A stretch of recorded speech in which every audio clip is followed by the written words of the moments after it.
Monsieur le Président.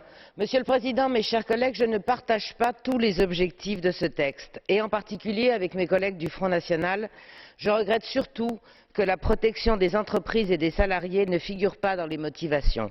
Visiblement, leur sort n'intéresse pas la Commission qui se contente d'une vision strictement idéologique qui absolutise la concurrence.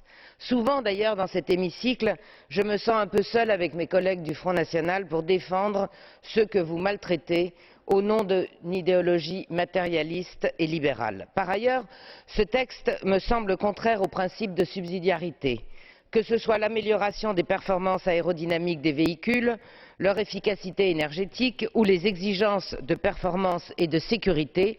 Je ne vois pas dans lequel de ces domaines les États membres ne seraient pas capables d'agir eux-mêmes efficacement.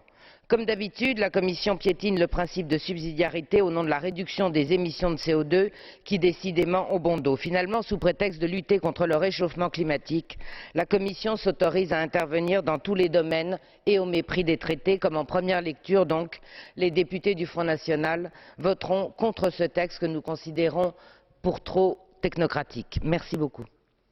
Oui, madame, j'ai dit que nous ne partagions pas tous les objectifs de ce texte.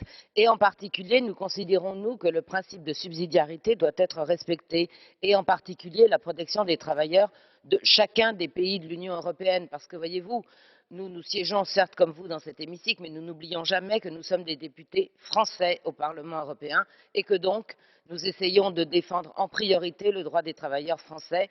Et je pense que chacun d'entre nous devrait être un peu plus soucieux de la souveraineté de son pays.